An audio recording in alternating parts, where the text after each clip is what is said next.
પગલે આવતી ચિંતા અને તણાવમાંથી મુક્તિ કેવી રીતે મેળવી શકાય, તો તેની માટે તમે કદાચ કેટલાક અલગ અલગ મોટિવેશનલ સ્પીકરને સાંભળતા હશો અને તેઓના દ્વારા જે વાતચીત હોય છે ને મંત્ર મળતો હોય છે તેને ક્યાંક જીવનમાં ઉતારવાનો પ્રયાસ પણ કરતા હોય છે. તો આ જ આશય સાથે તમારી ચિંતાને થોડીક દૂર કરી શકીએ, તમને થોડાક મદદરૂપ થઈને તમારા જીવનમાં થોડીક હકારાત્મકતા, પોઝિટિવિટી અમે લોકો લાવી શકીએ, તે જ આશય સાથે ગુજરાત ફર્સ્ટ લઈને આવ્યું છે આ વિશેષ રજૂઆત મોટિવેશનલ મોર્નિંગ. સંજયભાઈ, સ્વાગત આપનું ગુજરાત ફર્સ્ટમાં. ખૂબ ખૂબ આભાર આપનો. કેમ છો? બસ એકદમ મજામાં. 5-10 વર્ષમાં આપણે આપણું જેટલું પણ બને છે એટલું તમામ એ મનોબળ બાળકનું કહેવાય કે મજબૂત કરવાની વાત હોય એ સૌથી પહેલા ઘરથી શરૂઆત થતી હતી. બિલકુલ બિલકુલ. આપણે વાત કરી કે સમાજની વાત કરી, સંસ્કૃતિની વાત કરી, સંસ્કારની વાત કરી અને માતા પિતાની પણ વાત કરી.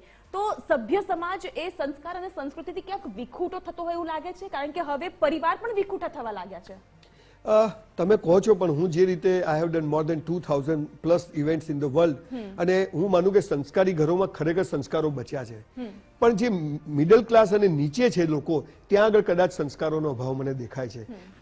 હાયર ક્લાસમાં કદાચ 5-10% એવું હશે, પણ ત્યાં તો 50%. એટલે આ આખો વિષય બહુ મોટો છે. સંસ્કારો, તમે ગમે તેમ વાતો કરો બેન, આ ભારત દેશને ક્યારે વાંધો નથી આવવાનો. અહીંયા સાધુ સંત ફકીર ઓલિયાઓ લોકો વર્ષોથી એકની એક વાત સમાજમાં કોઈ ને કોઈ ક્ષેત્રમાં જઈને કહે છે. કોઈ ને કોઈ, ભલે આપણા ત્યાં 300 ધર્મ ને 3000 સંપ્રદાયો હોય, ઇસ્લામમાં પણ 72 ફિરકાઓ બની ગયા, પણ ગમે તેમ આ દેશની એક સનાતન સંસ્કૃતિ એવી છે કે એને ક્યારેય વાંધો નહીં આવે. તમે જુઓ, 700 વર્ષ મોગલો રહ્યા, 300 વર્ષ ક્રિશ્ચનો રહ્યા, 1000 વર્ષ પછી પણ 85% સનાતન ધર્મીઓ વિશ્વ ભારતમાં છે. અને દુનિયાનો એવો કોઈ દેશ નહીં હોય કે જ્યાં ભારતીય સનાતન ધર્મી નહીં હોય અને એને કાઠું નહીં કાઢ્યું હોય. એટલે બહુ ચિંતા કરવાની જરૂર નથી. પણ એક કમ્યુનિકેશન ગેપ છે, જનરેશન ગેપ નથી, કમ્યુનિકેશન ગેપ છે. અને એટલે એના માટે સતત આપણે બધા, જેમ તમે આજે ચેનલ પર આવી ડિબેટ્સ રાખી, સમાજમાં લોકો, સંતો લોકો વચ્ચે જઈને કહે છે, કોઈ પણ રીતે મા બાપનું મહત્વ, જીવન, આ બધી વાતો આપણા ત્યાં સતત થતી રહે છે. એટલે હું નથી માનતો કે કમી આવી છે, ને આવું બોલવું પણ નહીં, આવી ચર્ચા પણ નહીં કરવી. અને જુઓ, મા બાપને કહું છું કે છોકરાઓ સંસ્કાર ના લે તો પેપરમાં છપાઈ દેવાનું કે જન્મ અમે આપ્યો તો પણ અમારો નથી. બાકી છોકરાઓ સંસ્કારી છે, બહુ સરસ, પણ એને ઇન્ફ્રાસ્ટ્રક્ચર નથી મળતું અને એને એના સવાલોના જવાબ નથી મળતા. હું પૂજા કેમ કરું, હું મંદિરમાં કેમ જવું, હું મા બાપને પગે કેમ લાવું, આના વેલિડ રીઝન્સ બાળકોને મળતા નથી, એટલે નથી કરતા. અથવા તો એક જે જનરેશન, જે મારા ફાધરનું જનરેશન હતું, એ પછીનું અમારું જે જનરેશન છે 50-60, એ લોકો એમનું દાયિત્વ, પૈસા કમાવાની દોડમાં માણસ એવો પડ્યો છે કે એને પરિવાર માટે સમય નથી. હું મારી બાને પગે લાવતો, મારો છોકરો જોવે છે અને એની મમ્મીને લાગવાનો જ છે, પણ હું નથી લાગતો. હું સવારે ઉઠીને દોડું છું, છોકરાને એમ થાય સવારે ઉઠીને દોડવું જોઈએ. એટલે એમાં ક્યાંક આપણું કલ્ચર કોરાને મુકાઈ ગયું છે. પણ બહુ બેન ચિંતા કરવાની જરૂર નથી. આ કલ્ચરને ક્યારેય વાંધો નહીં આવે, પણ હા, આવી ચર્ચાઓ દ્વારા આપણે લોકોને વધુ ને વધુ સજાગ કરતા રહીશું. સાચી વાત છે, અને સજાગ કરવાના આશય સાથે જ ગુજરાત ફર્સ્ટ આ વિશેષ રજૂઆત આપની સમક્ષ રજૂ કરી રહ્યું છે.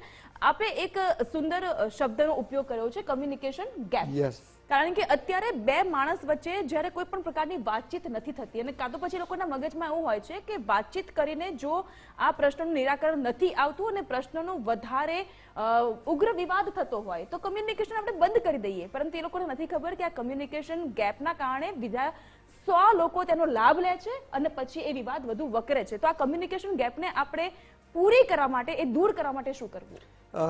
Again good question. હું એવું માનું છું કે જેમ મારા ઘરમાં રિવાજ છે, અથવા હું જેટલા લોકોને મળું છું બધાના ત્યાં, કે સવારની મોર્નિંગ ચા, કોફી, દૂધ જે પીએ એ ડાઇનિંગ ટેબલ પર બધા સાથે જ પીએ. એક પણ માણસ ના હોય ત્યાં સુધી ચા કોફી નહીં પીવાની.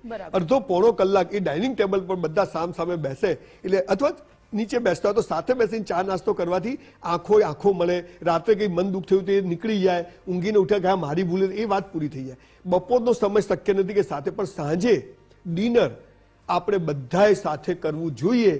સવારનો ચા નાસ્તો અને સાંજનું ભોજન, આ બે વસ્તુ જો આખો પરિવાર સાથે બેસીને કરે, અને વર્ષમાં 2 વાર કાકા, મામા, માસીના છોકરાઓ, આપણા સગાવાલા જેટલા બને એનું એક ગેધરિંગ કરીએ, અને એને સમાજોમાં અત્યારે જે રીતે ગેધરિંગ થાય, આ બધું કરવાથી આ બધું તમે જે કહો છો પ્રોબ્લેમ સોલ્વ થઈ જશે. પણ લોકો બેસતા જ નથી. સવારે પોતાની, હું મારી ચા પી જાઉં, મારી વાઈફ એની ચા સવારે પી લે, દીકરોને એની વાઈફ એની રીતે, દીકરી એની રીતે. એના કારણે આ પ્રશ્નો વધ્યા છે. કેમ બેટા તારો મૂડ નથી, કેમ દીકરાની વહુને કંઈક તારો મૂડ નથી, વાઈફને પૂછે તને શું થયું છે, એ મને પૂછે તમને શું છે. તો એ સામ સામે બેસવાથી આ પ્રશ્નો સોલ્વ થશે. પણ સવારની ચા અને સાંજનો જમવાનું, આ બે જે ઘરો ઘરોમાં આખો પરિવાર સાથે બેસીને કરે છે ત્યાં હું માનું છું કે ક્યારે અશાંતિ આવતી નથી અને ત્યાં લક્ષ્મી પણ વાસ કરે છે.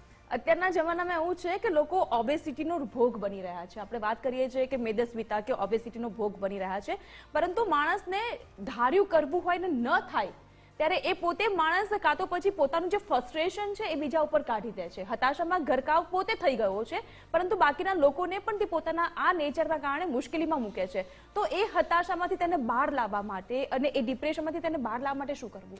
પહેલા તો બેન છે ને, ડિપ્રેશન જેવો શબ્દ તમે લોકોએ શોધી કાઢ્યો છે. હતાશા, ડિપ્રેશન, નિરાશા, આ 10,000 વર્ષના ભારતના ઇતિહાસમાં આવો કોઈ શબ્દ તમે મને શોધી આપો કોઈ પણ ગ્રંથમાં, ડિપ્રેશન શબ્દ. તો એ આજે ચર્ચા સૌથી વધારે પાછી એની હું એટલે જ કહું છું કે જે નથી ને એની જ જે વર્ચ્યુઅલ વર્લ્ડની જ આપણે ચર્ચાઓ કરી, જે રિયાલિટીની કોઈ વાત જ નથી કરતું. મારી આશાઓ, મારી અપેક્ષાઓ ખોટી પડે છે. મને મારી વાઈફથી અપેક્ષા છે, મારી દીકરીથી છે, મારા સ્ટાફથી છે, એની નથી થતી એટલે હું ગુસ્સે થઉં છું, પણ હું ત્યાં નથી કરી શકતો એટલે હું બીજે. તમે આજ કહેવા માંગો છો આપણા ત્યાં ગીતા જેવો ધર્મ ગ્રંથ છે, કર્મયોગ, જ્ઞાન યોગ, અને તમે નહીં માનો આ ગ્રંથને જો સાચી રીતે એનાલિસિસ કરીને ભણવામાં આવે ને તો કોઈ માણસ ડિપ્રેશન ના થાય. અર્જુન પણ થયો હતો, તમારી ભાષામાં કહું તો અર્જુન પણ કહે કે મારે આમની સાથે લડવાનું, નિરાશ થઈ ગયો હતો, પણ એ ડિપ્રેસ નતો થયો. નિરાશ એ આખી જુદી વસ્તુ છે.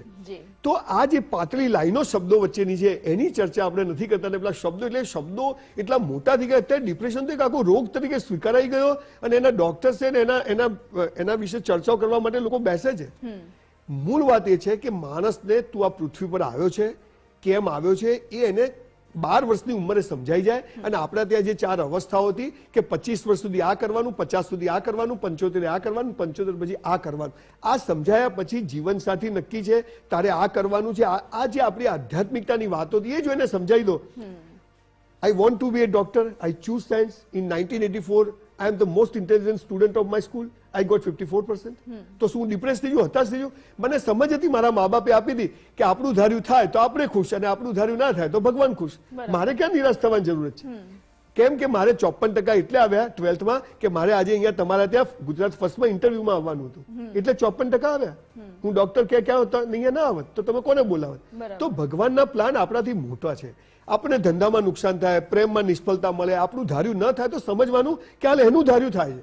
મેં 5 કરોડનું નુકસાન થયું તો હું સમજ્યો કે ભગવાને કોઈને 5 કરોડનો ફાયદો કરાયો છે, અને મને જયારે 5 કરોડ મળે ત્યારે હું સમજ્યું કોઈની પથારી ફરી હશે તો મારી પાસે 5 કરોડ આવે. આટલું સિમ્પલ લોજિક આપણે સમજતા નથી અને આ બધું કરીએ તો એવા ગાડાઓ માટે તો કઈ ચર્ચા કરવાનો મતલબ નથી કે જે આવી રીતે ડિપ્રેસ થઈ જાય કે પેલીએ મને ના પાડી કે પેલાએ મને ના પાડી. અરે જાય ચૂલામાં, મારે હું લેવા દેવા છે?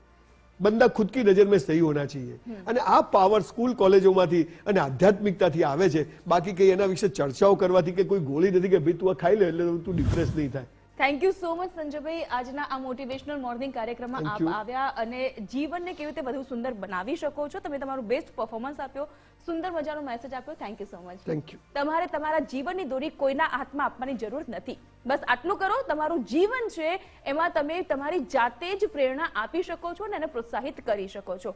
તો ફરીથી મળીશું મોર્નિંગ મોટિવેશનલમાં. આપણે વાત કરીશું કે જેના કારણે તમારી સુંદર સવારની સાથોસાથ તમારું સુંદર જીવન પણ બનશે. હાલ મને આપશો રજા. નમસ્કાર.